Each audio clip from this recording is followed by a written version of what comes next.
Olá, meu irmão, olá, minha irmã, que a paz do Divino Mestre Jesus continue reinando em nossos corações. Terça-feira vamos para mais uma reflexão da nossa liturgia diária e hoje não esquecendo que é o dia do perdão de Assis. Todos somos convidados a irmos ao santuário Nossa Senhora dos Anjos, que São Francisco de Assis ajudou a reconstruir. Então hoje, através da Igreja Matriz, da nossa paróquia, né? Através do santuário, da basílica mais próxima de nós, podemos fazer essa viagem a Assis e usufruir dessa indulgência plenária, dessa graça sobrenatural que, sobretudo, Jesus conseguiu-nos na cruz do Calvário. Por sinal, o Padre Paulo Ricardo tem um vídeo excepcional, uma verdadeira aula sobre o que é indulgência, como conseguimos essa indulgência plenária. Olha, é uma aula que vale a pena. Pesquise lá, Padre Paulo Ricardo, o perdão de Assis. É uma verdadeira aula.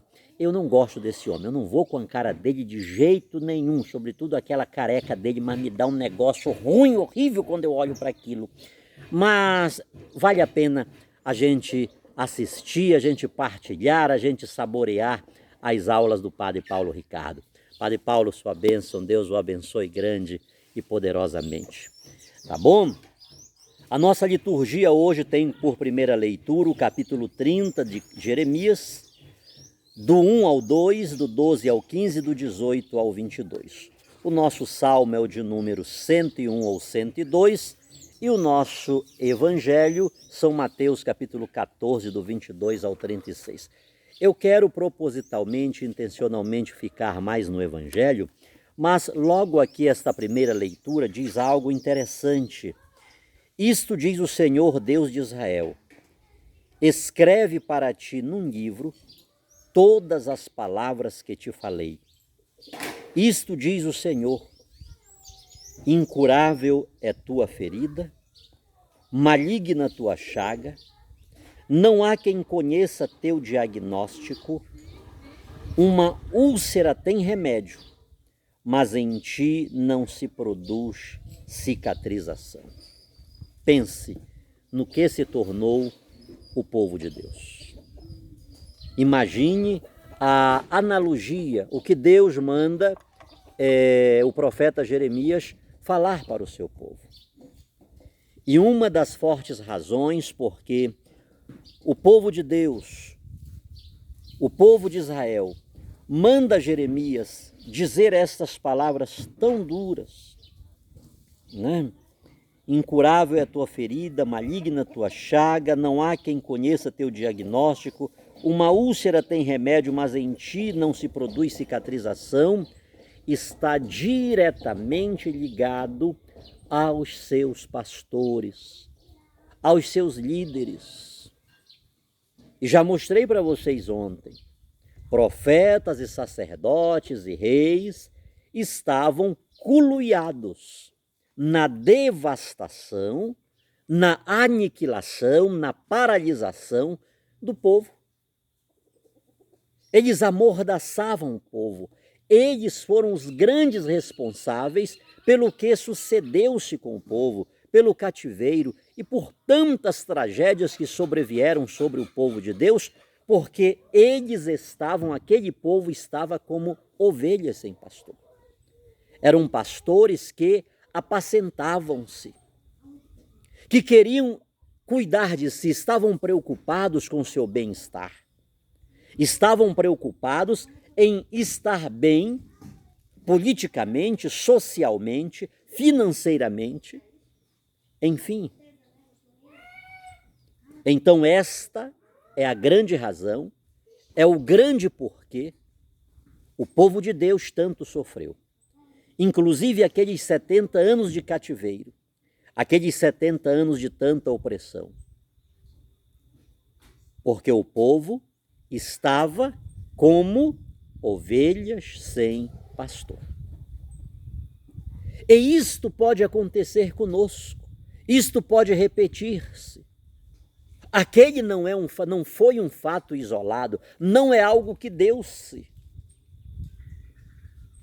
É algo que repete-se. É algo que ao longo da história vem outra vez repetindo-se. E geralmente, quando olhamos a situação em um contexto geral, em um contexto panorâmico, a gente constata muitas vezes que uma casa está desprovida do seu pastor, um município está desprovido do seu pastor, um estado, uma nação, ambientes menores, circuitos menores estão desprovidos daquele e daqueles que deveriam manter o bom funcionamento, a boa ordem da situação. E isso também se dá no meio religioso, no meio eclesial. Também dentro deste aspecto, que deveria ser a instância última, onde não falta o pastor, onde não falta o conselheiro, onde não falta aquela pessoa que está diretamente em comunhão com Deus, também ali não pouco há deficiências. Então cabe a nós, neste tempo comum sairmos em uma missão sólida, sairmos em uma missão prevendo o futuro. Embora a Deus pertença o amanhã, mas cabe a nós querermos construir hoje uma casa sobre a rocha. Porque os vendavais e os turbilhões, eles são previstos, eles acontecerão, eles virão. Sobretudo em uma sociedade que está caminhando, que está subindo, que está evoluindo, que está capilarizando-se em todos os seus aspectos tecnológicos, científicos, e não estou aqui reportando-me a ciência, a tecnologia como um mal. Quanto que hoje estamos conseguindo, quanto que hoje usufruímos, por sinal, domingo agora, saiu uma reportagem aí no Fantástico, o quanto o Brasil, aquele desmembramento daquelas duas crianças que há quase 4 anos estavam emendadas pela cabeça, por sinal compartilhavam o mesmo cérebro. Há 4 anos, os médicos brasileiros vieram trabalhando, fazendo várias cirurgias para que agora, 2 meses atrás, acontecesse esta cirurgia que está sendo comentada no mundo. Então, o quanto do nosso avanço científico, o quanto Deus está proporcionando aos nossos cientistas, aos nossos físicos, enfim, um desenvolvimento científico, tecnológico de ponta. E quando eu vejo isso, queridos, eu só faço glorificar a Deus pela grande capacidade que Ele tem dado aos homens. E quando eu assisti essa matéria, escutei a reportagem daquele médico que foi uma peça principal, chave naquele procedimento, não sozinho. Quando foi para fazer o desmembramento, veio um médico dos Estados Unidos, o melhor do mundo nessas cirurgias, e o ajudou. Mas eu vi a humildade daquele homem, as lágrimas rolando dos seus olhos. O que eles disseram, a constatação, Deus estava neste lugar. Que bonito, que lindo, que lindo.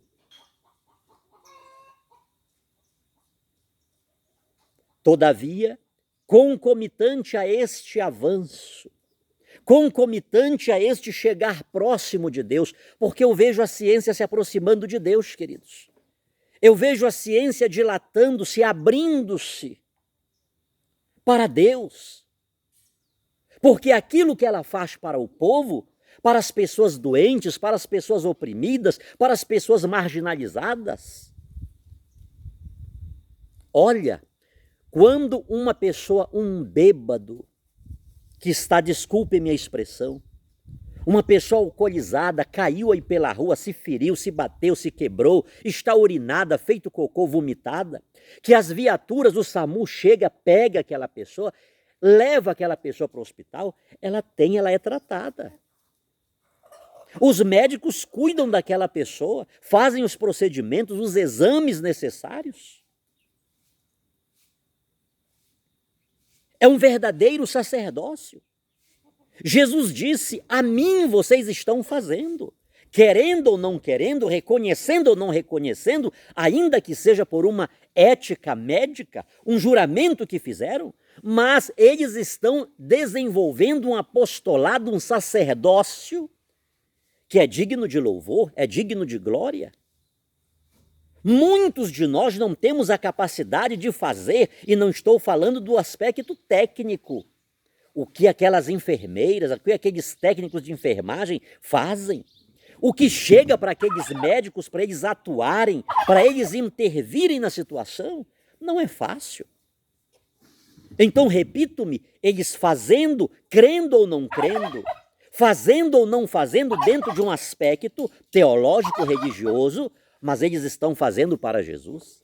Eles estão acolhendo aquelas pessoas que estão em vulgaridade física, social, moral. E eles acolhem aquelas pessoas e não demora, ainda que aquela pessoa volte para aquele mesmo estado que estava, para viver uma situação pior, mas elas foram acolhidas. Elas foram recebidas, elas foram tratadas, elas foram medicadas. Eita, missionário que é prolixo, né? E é verdade, que já nem sei o que é que eu ia mais dizer. Mas é uma verdade, queridos. É uma grande realidade que precisamos refletir. Às vezes pensamos que estamos dando Deus para as pessoas, apenas falando de Bíblia, cantando, orando, rezando, fazendo isto, fazendo aquilo outro. Ah, queridos irmãos, se este fosse o único trabalho de Jesus Cristo, se esta fosse a única evangelização, muitas vezes a gente fala tanto de Bíblia, de Evangelho de Deus, e nós não temos atitudes de amor. E naqueles lugares onde, de determinado ponto de vista, é até um setor ateu, são pessoas ateias, mas elas, de certa forma, elas demonstram o amor. Através das suas obras, elas mostram que têm uma fé muito grande. Esse doutor, por sinal, ele falou uma frase muito bonita: quando há 10% de chance de sobrevivência, é porque há 90% de milagre. Alguma coisa desse jeito ele falou. Que coisa linda, queridos, que coisa linda. Quando há 10%, não é bem isto, de possibilidade de uma intervenção médica, é porque há 90% de chance de um milagre acontecer. Isso é tremendo, né? Como eu dizia, paralelo a tudo isto, a toda esta tecnologia, que é para a sociedade, é para os seres humanos, muitas pessoas que virão depois de nós, elas irão receber um tratamento melhor, melhores tecnologias. Repito-me, e o Brasil, o nosso Brasil, está avançando na ciência médica. E eu quero, junto com autoridades mundiais que estão parabenizando o Brasil pela tecnologia, pelo avanço científico, os passos no avanço científico que estão dando, eu, como brasileiro, orgulho-me de cada profissional brasileiro que tem dado de tudo para avançar no conhecimento, e quanto mais o homem conhece, mais ele se aproxima de Deus. Meu amado irmão, minha amada irmã, exatamente ao lado de tudo isso, também vai avançando a perversidade, vai avançando a promiscuidade, vai avançando o distanciamento de Deus, vai avançando a rebeldia, vai avançando líderes que não têm compromisso com Deus, que não se dão conta que estão ali porque Deus os permitiu, através de uma investidura popular por meio do voto, ou porque um determinado governante chamou aquela pessoa para desempenhar uma determinada função. Muitas dessas pessoas estão distanciando-se de Deus e o povo acaba sofrendo e pagando um preço muito alto.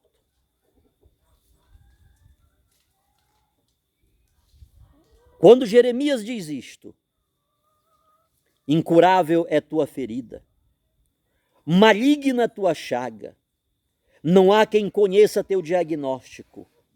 Uma úlcera tem remédio, mas em ti não se produz cicatrização.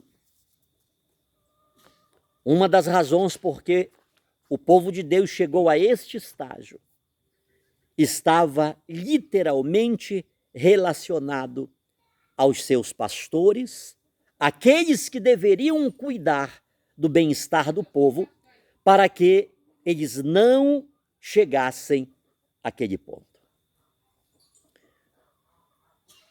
O evangelho de hoje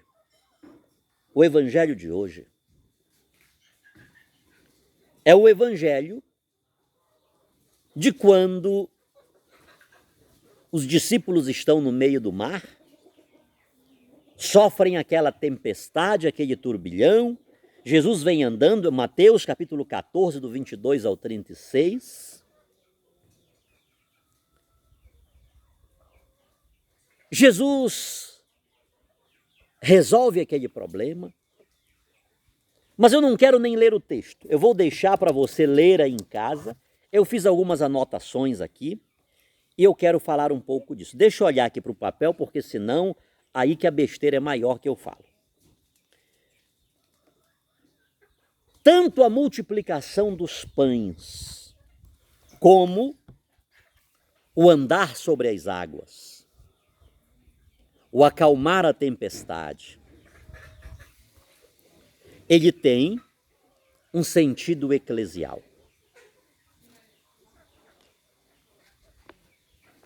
Missionário, eu posso pegar qualquer texto bíblico, qualquer frase bíblica e ler a partir de uma ótica pessoal? Pode. Quem disse que não? A Bíblia é um livro público e cada um pode pegar e fazer dela o que quiser, interpretar como quiser, ensinar como quiser. É um direito que todos têm.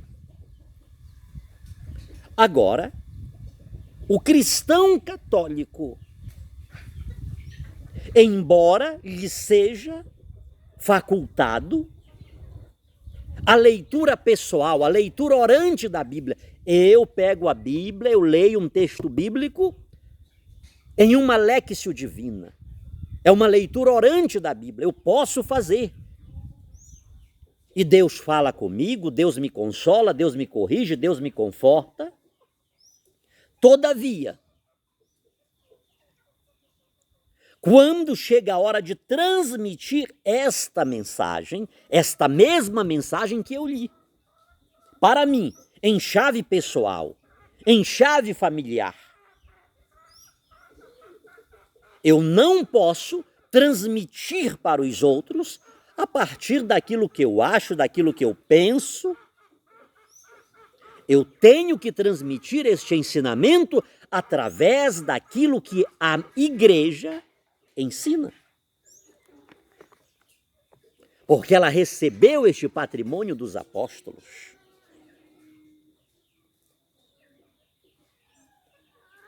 Então a igreja, ela transmite esta verdade de fé através de um consenso muito sóbrio, e ninguém, por sinal, isto aqui, ninguém que não é católico está obrigado a isto. Estou falando do católico, o cristão católico. Ele precisa ensinar e pregar a palavra de Deus através do ensinamento da Igreja Católica.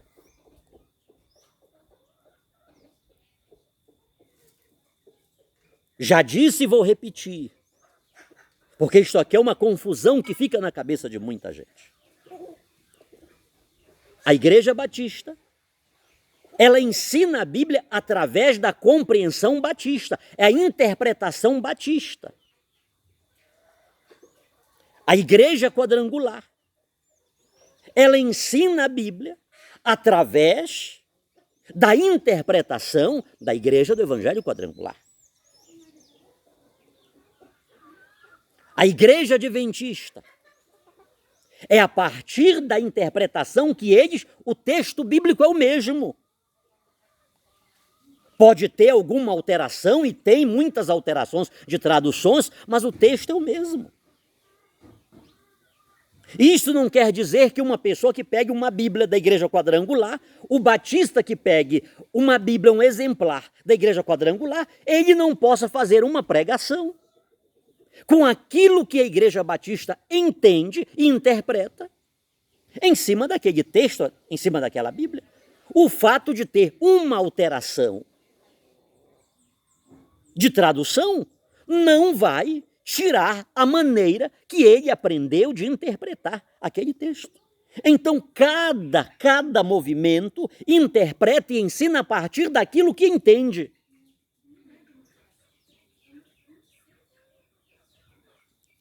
A Igreja Católica, ela tem a sua peculiaridade e a sua singularidade de ensinar as Escrituras. Até porque os seus 2000 anos de história lhe permite estar na fonte. Ela não tem espaços vazios. Ela não veio surgir ao longo dos anos, dos séculos. Ela tem uma familiaridade com os apóstolos, ininterruptamente. No ano 96, quando São Clemente de Roma escreveu para a Igreja de Corinto, o que é que ele era? Depois de Pedro, Lino, Cleto, Clemente, não é isso? E a gente chega a Francisco, ao Papa Francisco. Então ela tem uma singularidade, inclusive histórica.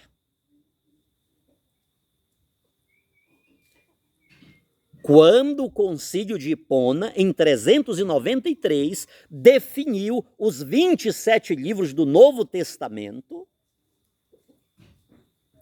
este concílio, que concílio era? Um concílio católico, de padres, de bispos, de papa. O papa não estava lá em Hipona, mas ele mandou os seus legados a participarem, e toda a decisão do concílio de Hipona, que definiu os 27 livros do Novo Testamento, aquela decisão foi levada ao papa para que houvesse a aprovação papal.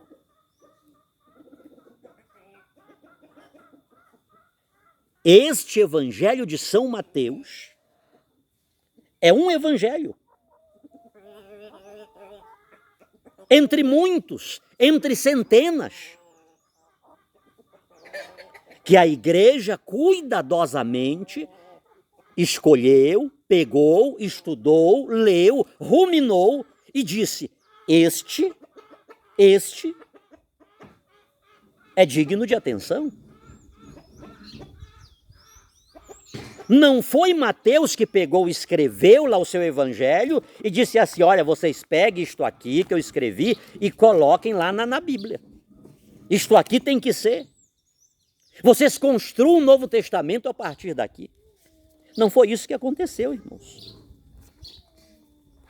É a Igreja que, ao longo dos anos, ela vai vendo tudo aquilo que foi escrito, e não foi pouca coisa. Apesar das dificuldades, apesar do quanto era difícil escrever, mas muita literatura cristã foi escrita. Muitas correntes foram escrevendo coisas. Por exemplo, o próprio padre Paulo Ricardo, ele fala isso, ele dá uma aula sobre isso, sobre Antigo e Novo Testamento. Tinha muitos que queriam reduzir o Novo Testamento a um livro. Outros queriam fazer um Novo Testamento que daria muito mais, infinitamente mais, que o Antigo e o Novo Testamento.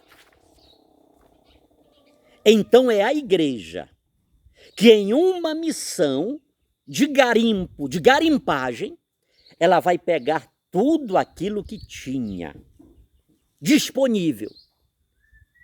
Repito-me, vai ler, vai orar, vai rezar e vai pedir as luzes do Espírito Santo para definir quais daqueles e dentre aqueles seriam os que comporiam a regra dos livros canônicos. Entende, queridos? Como dizia o Dom Fernando Legal lá em São Paulo, uma coisa é uma coisa, outra coisa é outra coisa. Então é ela quem produz, é ela quem seleciona, é ela quem diz isto é, isto não é, isto pode, isto não pode. Ela escrutinou, ela foi ver se este evangelho de Mateus tinha credenciais. E é bom que saibamos, queridos, não foi o evangelista Mateus que sentou numa cadeira como estou aqui, pegou a pena, pegou o pergaminho e só levantou de lá quando acabou. Ainda que ele tivesse levado 2, 3, 4, 5 anos para escrever estes 28 capítulos.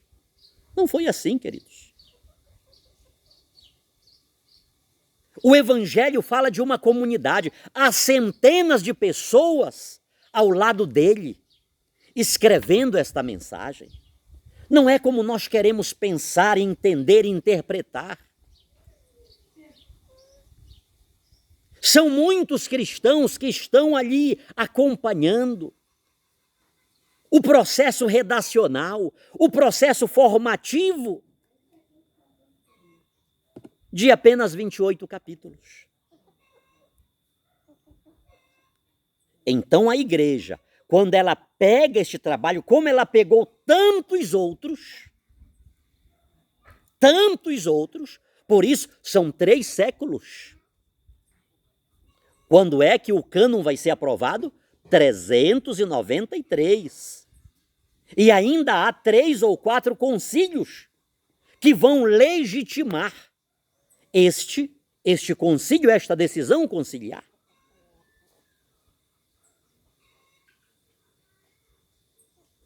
Então observe, queridos, a igreja ela olha para este material e ela vai escrutiná-lo e no meio de tantos, no meio de muitos,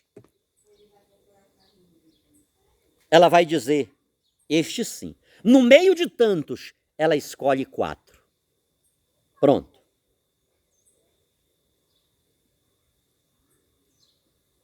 Por isso estou dizendo, o católico, ele não é impedido de fazer uma leitura pessoal do texto bíblico. Mas quando chega a hora de transmissão, ele precisa olhar para a igreja. O que é que a igreja ensina? O que é que a igreja transmite?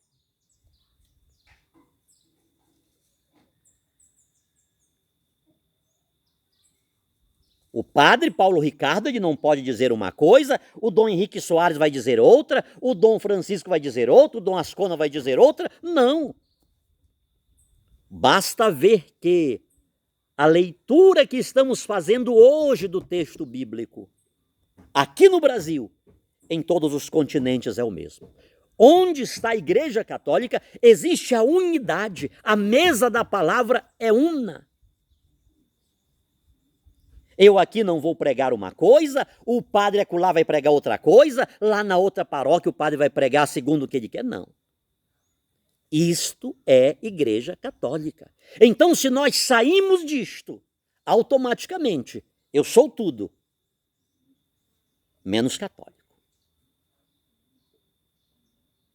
Tenhamos esta consciência.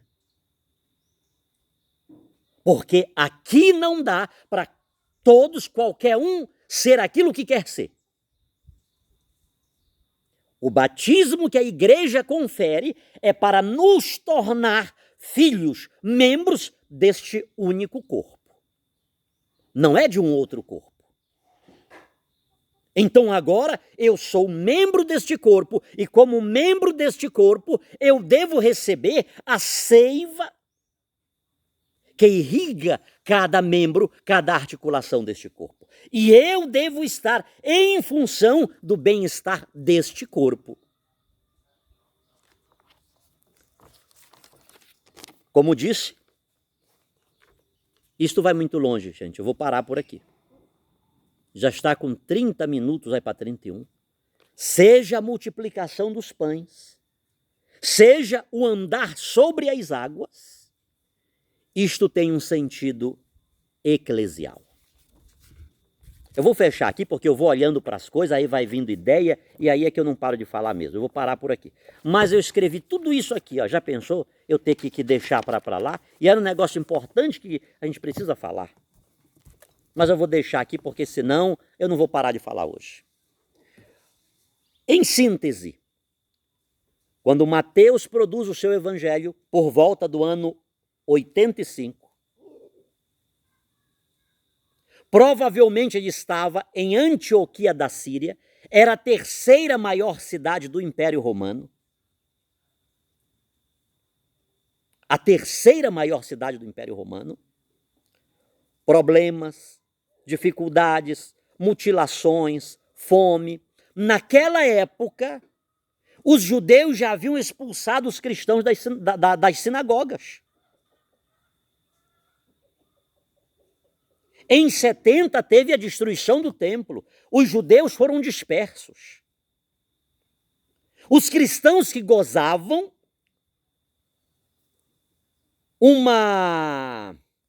como posso dizer, uma liberdade através dos judeus, porque eles frequentavam as sinagogas.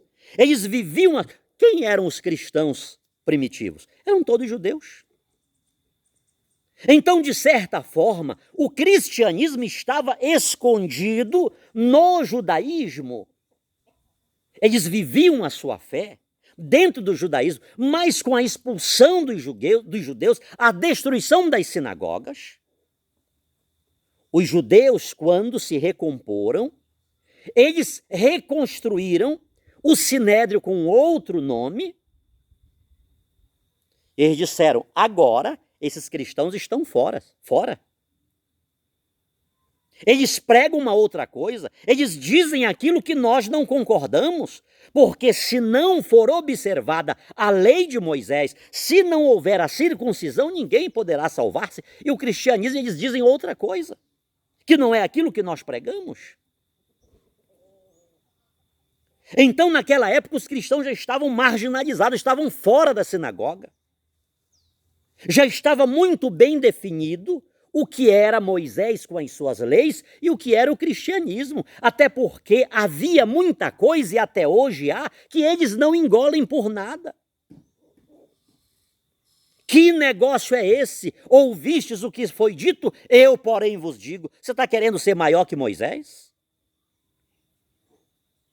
Aqui está quem é maior que Jonas, aqui está quem é maior que Salomão. Antes que Abraão existisse, eu sou. Isso aqui era indigerível, queridos. E até hoje é. Então o que é que vai acontecer? Os cristãos estavam vivendo aquela dispersão, aquela humilhação, aquela flagelação. Já falei para vocês o que aconteceu do dia 18 para o dia 19 de julho de 64. O incêndio de Roma, que Nero acusou os cristãos. Um mês depois teve o espetáculo de tochas humanas no circo de Nero. Os cristãos eram usados para iluminar a cidade de Roma. Você já imaginou o que é isso, queridos? E lá naquele ano 85, os cristãos estavam sofrendo muito. Os cristãos estavam vivendo uma situação insustentável, queridos. E naquela época, quando o Evangelho de São Mateus vai ser codificado, vai ser escrito, aquele acontecimento de quando Jesus entrou na barca dos apóstolos, ele precisava ser contado em chave eclesial. Ou seja, a barca igreja, ela estava navegando sobre um mar revolto, sobre um mar que dizia que iria afundar aquela barca. Aquela barca iria naufragar, seria inevitável aquilo. Não tinha como ela não naufragar. Mas Mateus vai escrever o seu evangelho dizendo que a igreja não está só. Jesus não desampara a igreja.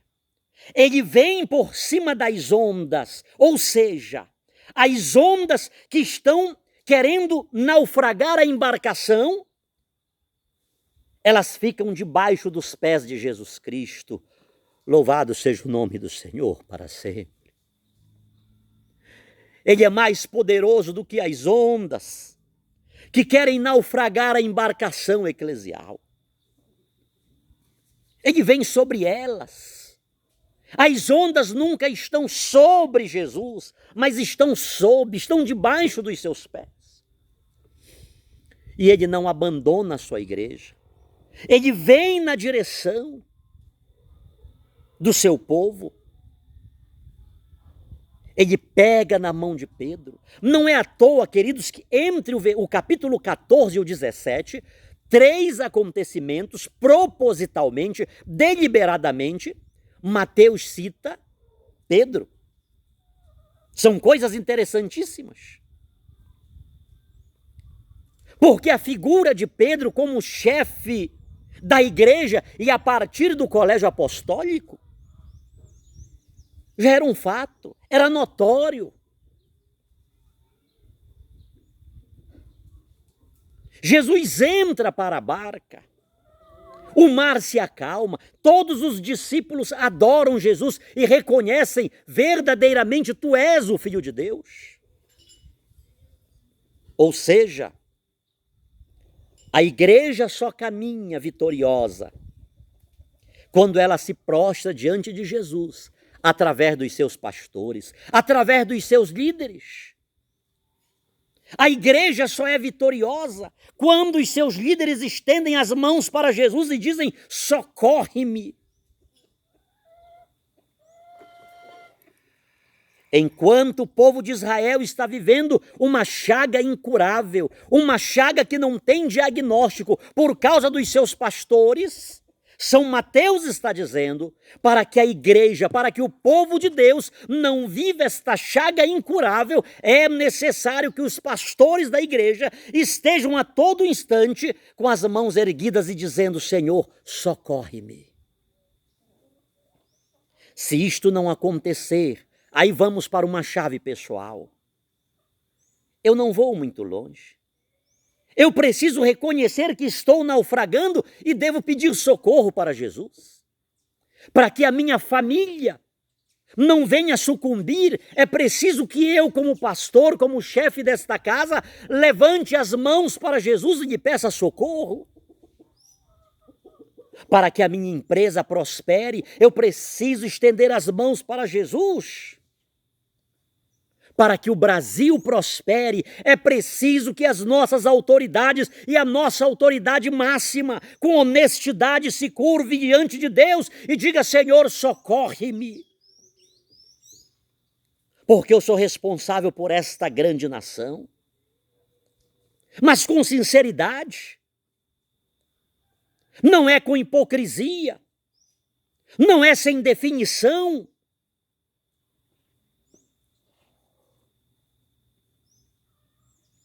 Então, quando Mateus escreve este evangelho, ele está olhando para a igreja. Devemos ler este evangelho, este acontecimento em chave eclesial. quando estamos ligados a Jesus. Por sinal, queridos, sem igreja não há evangelização, sem igreja não há querigma, sem igreja não há catequese, sem igreja não há batismo, sem igreja não há sacramentos, sem igreja não há tempo comum, sem igreja não há nada. Estamos no tempo comum, é o tempo da evangelização, mas não existe este tempo comum sem a igreja. Por isso devemos estar unidos aos nossos pastores que têm o dever capital de estarem unidos a Jesus Cristo, com as mãos erguidas para Ele, pedindo-lhe socorro. Ou seja, o Papa Francisco é aquele que sempre está com as mãos estendidas, dizendo: Senhor, socorre-me, porque hoje mais que nunca os vendavais estão querendo afundar a igreja. As ondas são muitas. A igreja está navegando um mar revolto. E é preciso que nós estendamos as mãos ao Papa Francisco, aos nossos líderes, aos nossos pastores, para que eles possam ser firmes na fé e nunca deixem de pedir socorro a Jesus Cristo. Que desça sobre todos nós hoje e sempre a bênção deste Deus Todo-Poderoso, que é Pai, Filho e Espírito Santo. Amém. Amém.